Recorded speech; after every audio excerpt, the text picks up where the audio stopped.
Hello, good morning dear students, welcome to my study channel preceptor Rohit. तो dear students, जो आज का lecture है, आज के लेक्चर में हम क्वेश्चन नंबर 14 पढ़ेंगे। इससे पीछे के क्वेश्चन हमने प्रीवियस लेक्चर्स में ये कवर कर लिए हैं। अगर आप बच्चों ने प्रीवियस लेक्चर्स नहीं देखे हैं तो पहले प्रीवियस लेक्चर्स देखो, उसके बाद ये लेक्चर देखो। आप बच्चों को ये लेक्चर बहुत ही अच्छे से समझ आ जाएगा।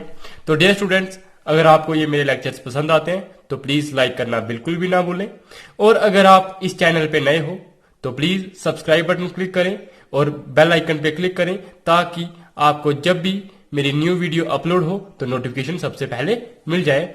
तो डियर स्टूडेंट्स, करते हैं स्टार्ट आज का लेक्चर। तो आज के लेक्चर में है क्वेश्चन नंबर 14। तो डियर स्टूडेंट्स, क्वेश्चन नंबर 14 में क्या है? Insert 5 numbers between 8 and 26 such that the resulting sequence is an AP. कि हमने 8 और 26 के बीच में 5 नंबर्स इंसर्ट करने हैं इस तरह से कि वो जो सीक्वेंस बनेगा तो वो क्या बनना चाहिए? एपी। तो डियर स्टूडेंट्स, ये वाला कंसेप्ट आपको मैंने अर्थमेटिक जो मीन जिस दिन मैंने पढ़ाया था वहां पे ये कंसेप्ट पढ़ाया था। तो हम क्या करते हैं, जो एक नंबर होता है इसको हम ए मानते हैं और ये दूसरा जो नंबर होता है इसको हम बी मानते हैं। तो हमारे पास ए है 8 और बी हमारे पास क्या है 26 है, और हमें इसके इन दोनों नंबर्स के बीच में कितने नंबर इंसर्ट करने?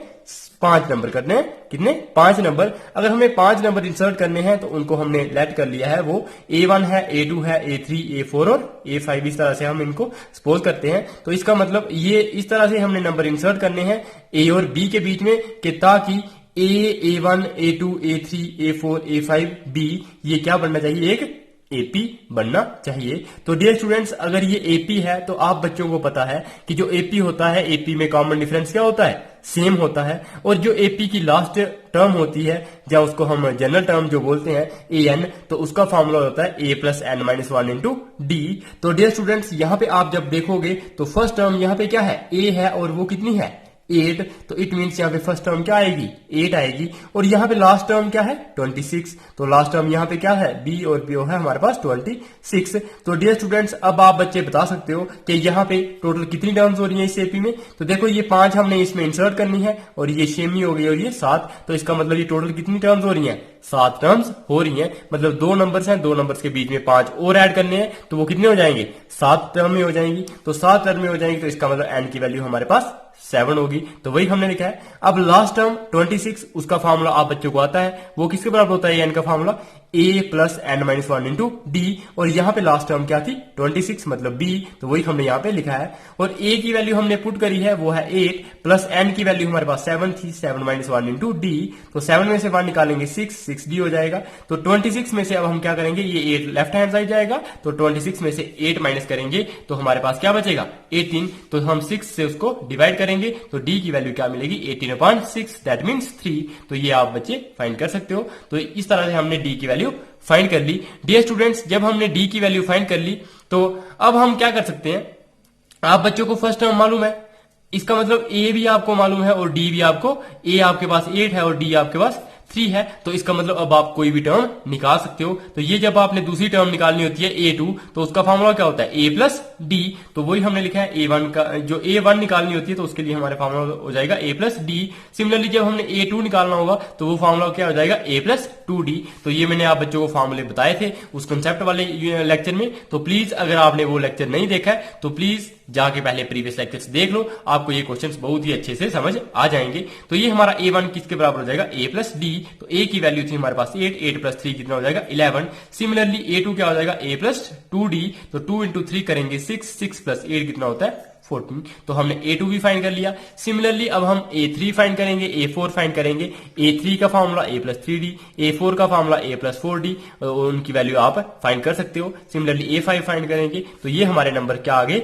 11, 14, 17, 20 और 23। तो डियर स्टूडेंट्स, 8 से मतलब ये सपोज अगर यहाँ पे 8 होता और यहाँ पे 26 होता, तो इन दो नंबर्स के बीच में जो 5 नंबर आ रहे हैं कि ये एक पूरा सीक्वेंस क्या बनना चाहिए? एपी बनना चाहिए। तो वो कौन से नंबर आ रहे हैं? 11, 14, 17, 20, 23। तो इस तरह से 11 में से 8 निकालेंगे तो क्या आएगा?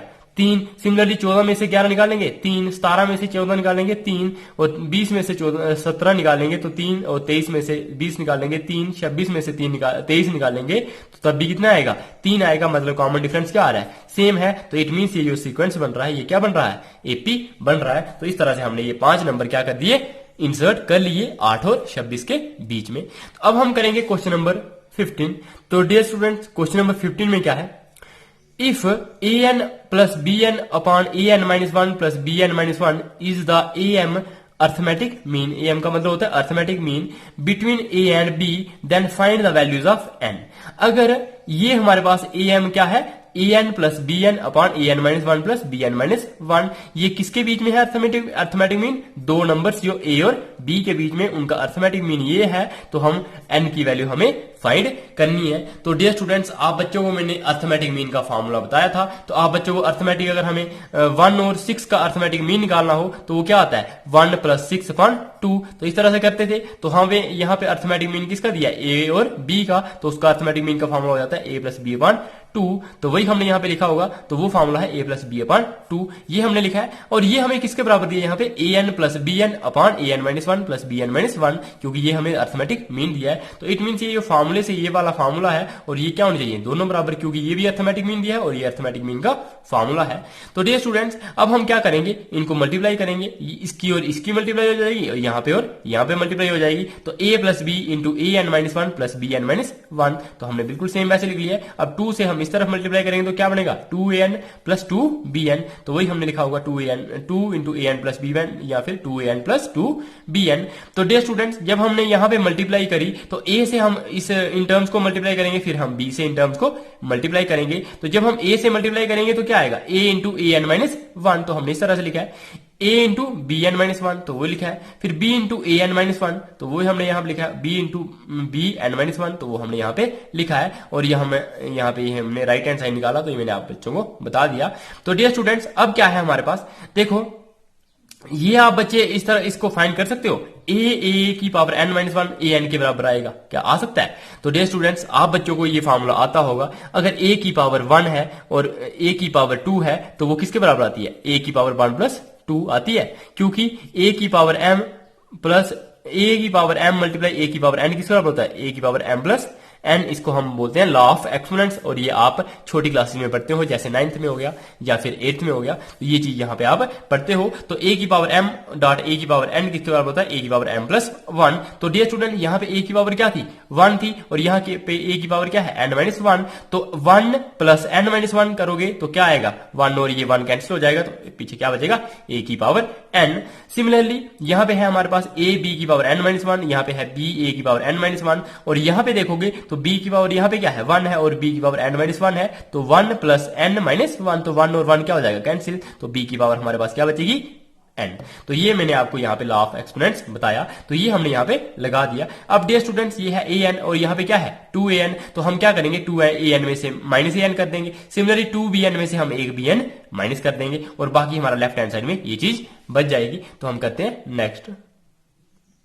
तो सिमिलरली हमारा नेक्स्ट स्टेप में क्या हो गया, यही मैंने आप बच्चों को बताया कि ये 2an था, तो ये an क्या हो जाएगा राइट हैंड साइड में, तो वही हमने लिखा है 2an माइनस an। सिमिलरली यहाँ पे भी bn है और यहाँ पे क्या है 2bn है, तो 2bn में से हम एक bn माइनस कर देंगे, ये हमने वैसे लिखा है। और यहाँ पे क्या बचा था लेफ्ट हैंड साइड में, a की b की पावर n माइनस 1 और b a की पावर n माइनस 1, तो वो हमने यहाँ पे लिखी हुई है। तो 2an माइनस an करेंगे तो मतलब 2an में से हमने एक an निकाल दिया, तो क्या बचा, एक an बचा। सिमिलरली 2bn में से हमने एक bn निकाल दिया, तो हमारे पास bn बच गया। तो ये हमने इनको माइनस कर दिया, लेफ्ट हैंड साइड हमने बिल्कुल सेम वैसे ही रखी है। अब हम क्या करेंगे डियर स्टूडेंट्स, जो a वाला है सॉरी, तो डियर स्टूडेंट्स यहाँ पे क्या है, a b की पावर n माइनस 1, तो हमने यहाँ पे क्या कर दिया, b की पावर n एक तरफ ले आए, क्योंकि यहाँ पे b की पावर n माइनस 1 थी और उसकी हमने उस वाली टर्म के साथ हमने कौन सी ले आए, ये वाला लेफ्ट हैंड साइड में लाई, तो क्या बना हमारे पास माइनस b की पावर n। सिमिलरली यहाँ पे जब क्या होगा, a की पावर n है, तो हम क्या करेंगे, इसको हम a वाली पावर को हम इस तरफ ले आएंगे, तो वो क्या हो जाएगा b a की पावर n माइनस 1। मतलब ये b की जो पावर्स वाली टर्म्स थी तो वो हमने एक साथ कर दी। सिमिलरली जो a की हमारे पास पावर्स वाली टर्म थी उनको भी हमने एक तरफ कर लिया।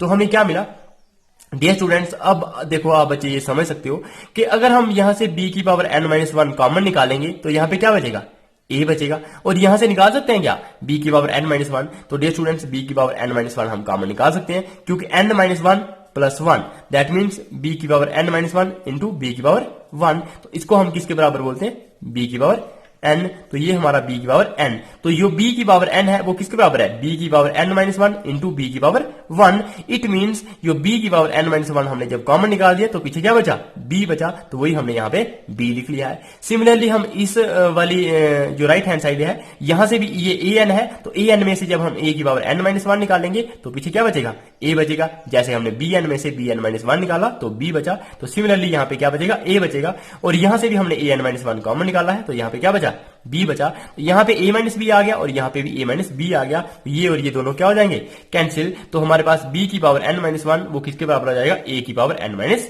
वन। तो डियर स्टूडेंट्स अब हम क्या कर सकते हैं, या तो उल्टा करके चाहे इसको लिखो उल्टा चाहे इसको लिखो, a की बराबर आएगा आप बच्चों का।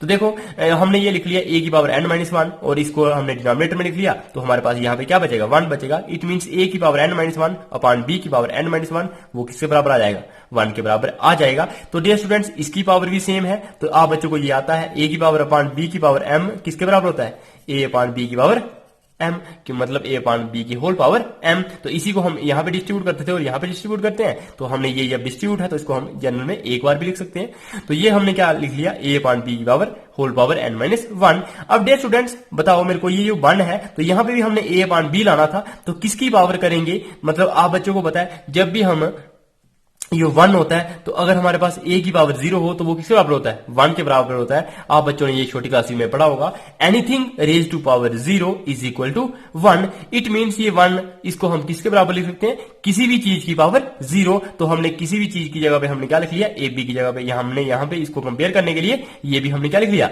A B. मतलब ए बी की पावर भी अगर हम जीरो करेंगे तो वो भी क्या आती है, वन, क्योंकि हमारे पास जनरल बात क्या है कि anything raise to power zero is equal to one. तो ये है हमारे पास एनीथिंग, और एनीथिंग की पावर जीरो तो वो किसके बराबर है, वन है। तो एनीथिंग की जगह पे हमने लिखा है a अपॉन b।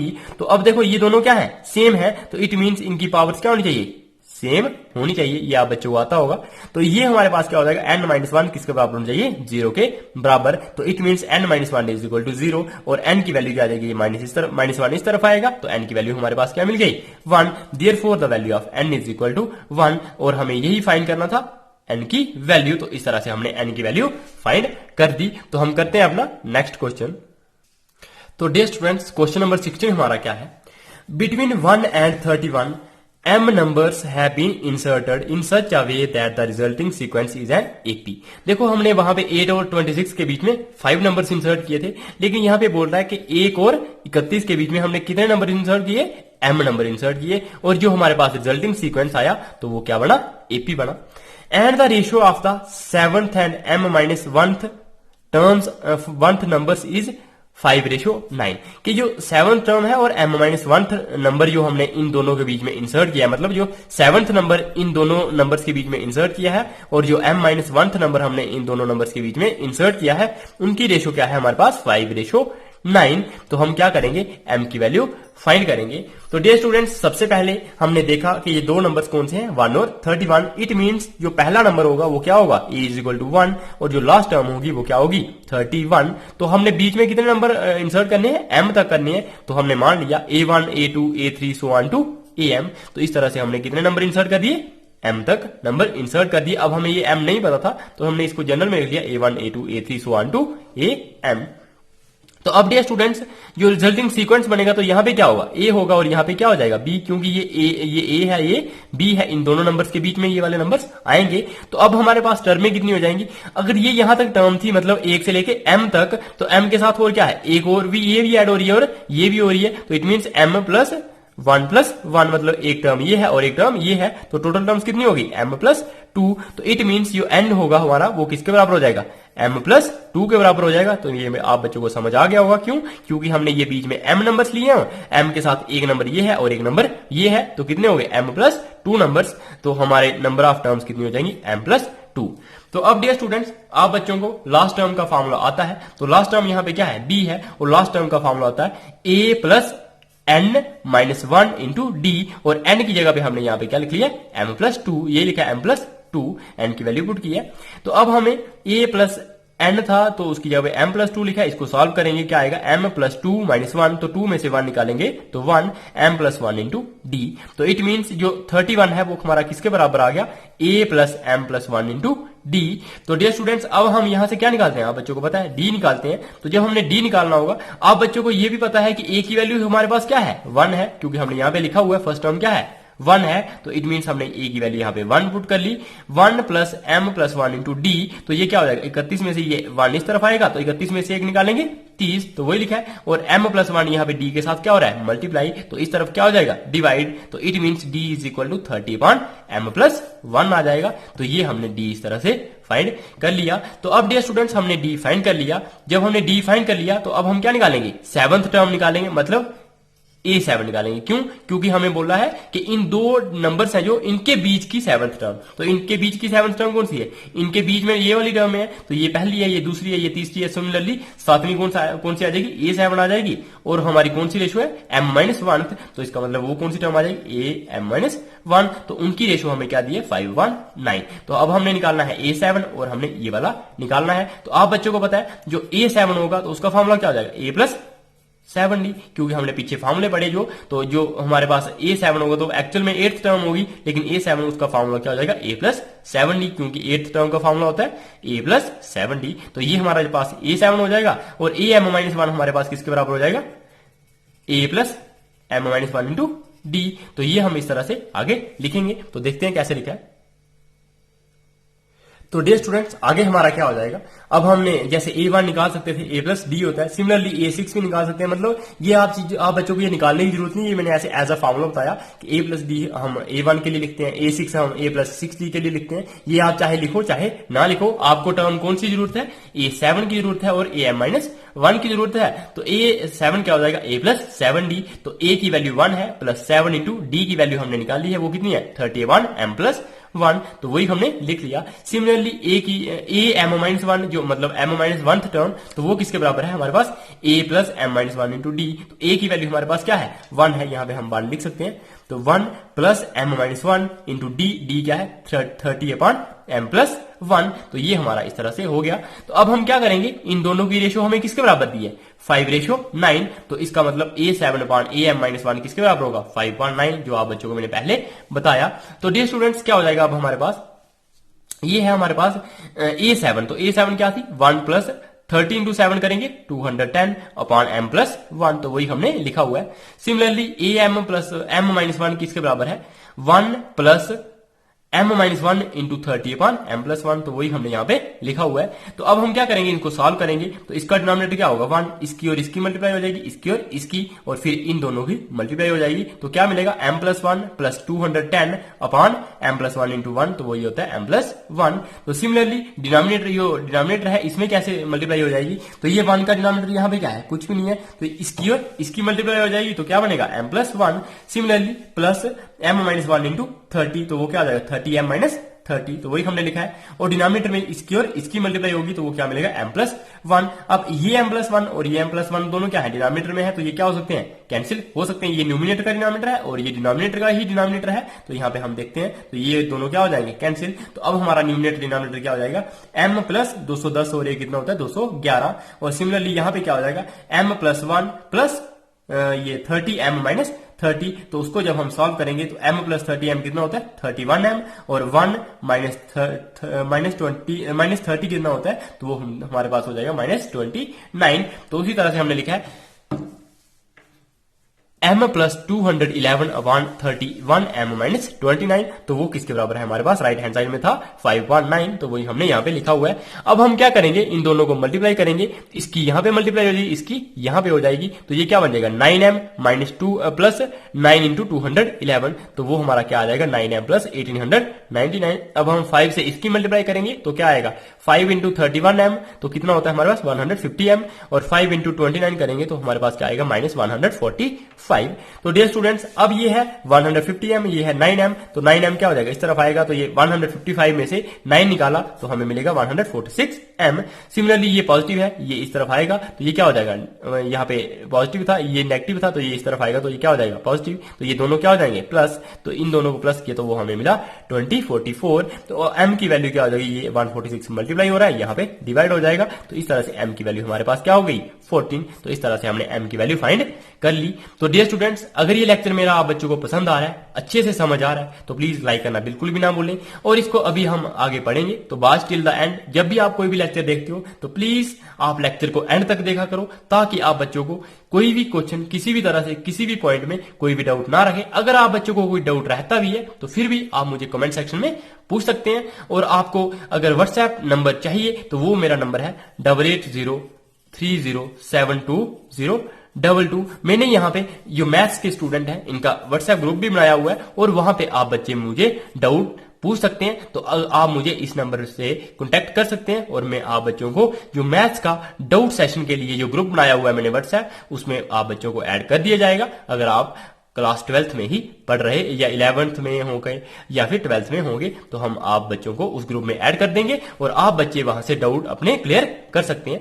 तो डियर स्टूडेंट्स, अगर आप मेरे चैनल पे नए हो तो प्लीज इस चैनल को सब्सक्राइब कर दो, बेल आइकन पे क्लिक कर दो, ताकि आपको नोटिफिकेशन मिलती रहे टाइम टू टाइम। और साथ में अगर आप बच्चों के साथ जो भी क्लास में स्टूडेंट्स पढ़ते हैं या फ्रेंड्स हैं जो भी, उनके साथ प्लीज ये लेक्चर्स शेयर करो, ताकि वो भी इन लेक्चर्स से फायदा उठा सके।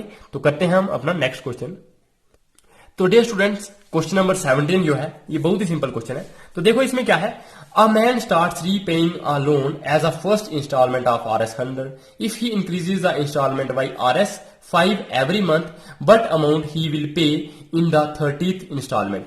के क्या करता है कि एक आदमी है, वो लोन वापस दे रहा है, रीपे कर रहा है, तो वो फर्स्ट इंस्टॉलमेंट में 100 रुपया देता है, और जैसे जैसे वो अपनी इंस्टॉलमेंट जैसे उसकी सेकंड होगी तो वो 5 रुपए ऐड कर देगा, मतलब सेकंड मंथ में। उसके बाद वो थर्ड मंथ में आएगा तो उसमें और 5 ऐड कर देगा, इस तरह से और आगे ऐड करता जाएगा। तो हमें पूछा है कि उसको जो 30th इंस्टॉलमेंट होगी, मतलब जो उसकी 30वीं किस्त होगी, तो उसमें उसको कितने पैसे देना पड़ेंगे। तो डियर स्टूडेंट्स, आप बच्चों को ये समझ आ गया होगा कि पहली किस्त उसकी क्या होगी 100 रुपया, फिर उसके 105 होगी, फिर 110 हो जाएगी, फिर 115 हो जाएगी। तो सिमिलरली इस तरह से ये हमारी किस्तें हो जाएंगी। तो अब हम यहाँ पे देख रहे हैं कि डिफरेंस कितने का है, 105 में से 100 निकालेंगे तो 5 का है, 110 में से 5 निकालेंगे तो 5 का है। इट मीन्स यहाँ पे कॉमन डिफरेंस क्या है हमारे पास, डी हमारे पास 5 है, और ए हमारे पास मतलब पहली किस्त कितनी है हमारे पास 100, वो हमें यहाँ पे दी हुई है। और हमें कौन सी निकालनी है कि जो 30वीं किस्त होगी तो वो हमें कितनी देनी पड़ेगी। तो अब आप A30 तो निकाल सकते हो आराम से, क्योंकि A30 का फॉर्मूला होता है AN का फॉर्मूला होता है A plus n minus 1 into D, और n की जगह पे आप क्या लिख लोगे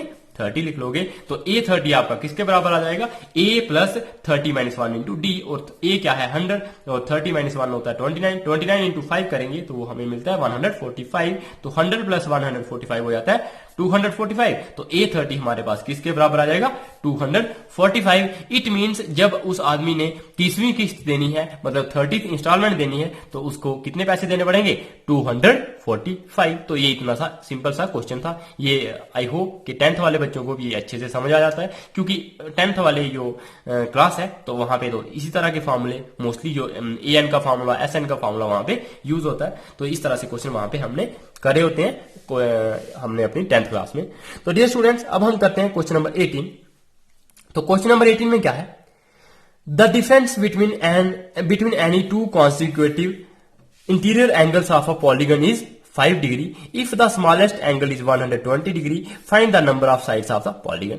तो डियर स्टूडेंट्स, आप बच्चों को पता होगा सबसे पहले कि पॉलीगन क्या होता है। पॉलीगन ऐसी फिगर होती है जिसमें बहुत सारी साइड्स होती हैं। जैसे सपोज करो एक ये हो गया हमारे पास, इसमें कितनी साइड्स हैं 1 2 3 4 5 और 6, तो ये होगा हेक्सागन। जैसे पेंटागन होता है, ऑक्टागन होता है, नोनागन होता है, डेकागन होता है, मतलब जिसमें 10 साइडें होगी, 9 साइडें वाला, 8 साइडें वाला। तो अगर हम ये क्या करते हैं, इसको पॉलीगन किससे कहां से ऊपर वाली साइड्स को हम पॉलीगन बोलते हैं, जब हमें 4 से ज्यादा साइड्स हो, मतलब 4 से ज्यादा, दैट मीन्स 5 6 7 8 9 हो, तो उनको हम क्या बोलते हैं पॉलीगन्स बोलते हैं। तो देखो डियर स्टूडेंट्स, हमें क्या पूछा है कि जो एक पॉलीगन है, तो पॉलीगन में जो इंटीरियर एंगल्स हैं तो वो क्या हो रहे हैं, वो बढ़ते जा रहे हैं। मतलब सपोज करो एक पेंटागन है, फिर हेक्सागन है, फिर ऑक्टागन है, तो जो उनके इंटीरियर एंगल्स हैं, तो पहले जो सबसे छोटा इंटीरियर एंगल्स है वो क्या है 125 है, और फिर क्या होता जा रहा है कि 5 डिग्री से वो बढ़ते जा रहे हैं। मतलब उनमें डिफरेंस क्या आ रहा है 5 डिग्री का आ रहा है। तो ये पहला अगर 120 था तो दूसरा क्या आएगा 125, फिर तीसरा क्या होगा 130। तो सिमिलरली हमारे पास फर्स्ट टर्म क्या हो जाएगी ए हमारे पास 120 हो जाएगी, और जो डी होगा तो 125 में से 20 निकालेंगे तो क्या आएगा 5 डिग्री, तो वो कितना मिलेगा हमें डी 5 मिलेगा, और ए हमारे पास क्या हो जाएगा 120।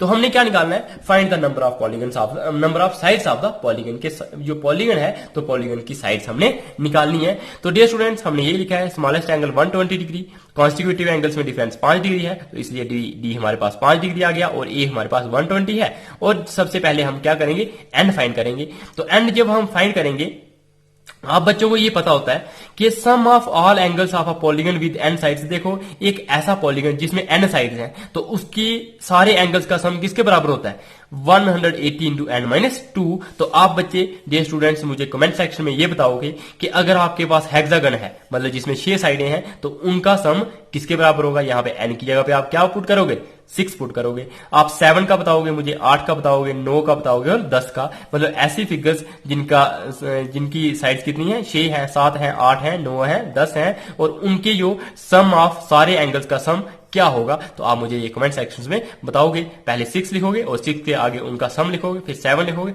7 के आगे सारे एंगल्स का सम लिखोगे, फिर ए लिखोगे और उसके आगे सारे उनका सम लिखोगे।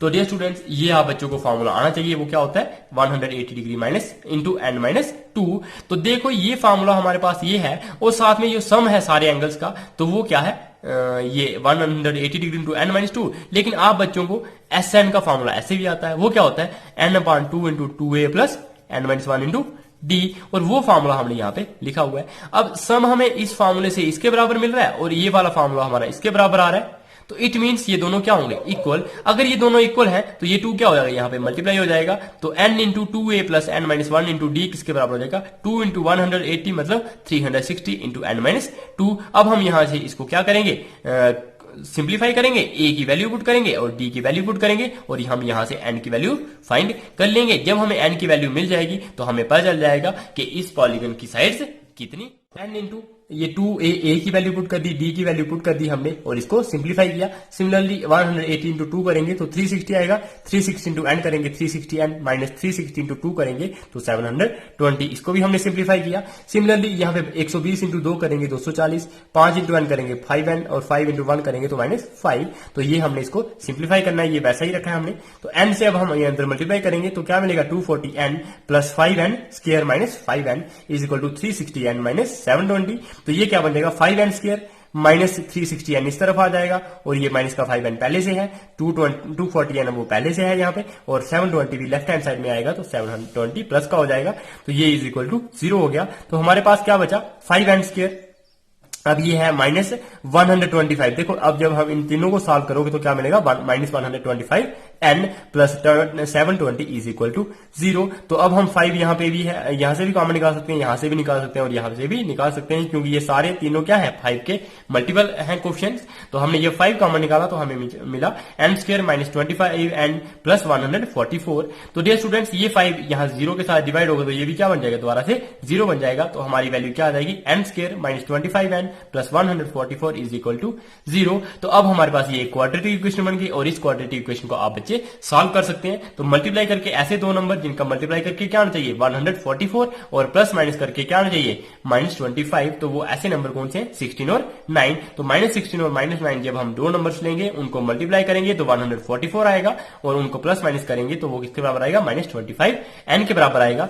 तो डियर स्टूडेंट्स n स्क्वायर अब minus 16n minus 9n plus 144 इस 25 को हमने ब्रेक करके लिख लिया। तो अब हम यहां से n कॉमन निकालेंगे तो हमारे पास क्या बचेगा n माइनस 16, और सिमिलरली यहां से माइनस 9 कॉमन निकालेंगे तो क्या बचेगा n माइनस 16। तो n माइनस 16 यहां भी है, यहां भी है, इसको हमने दोबारा से कॉमन निकाला तो हमारे पास क्या बचा n माइनस 9।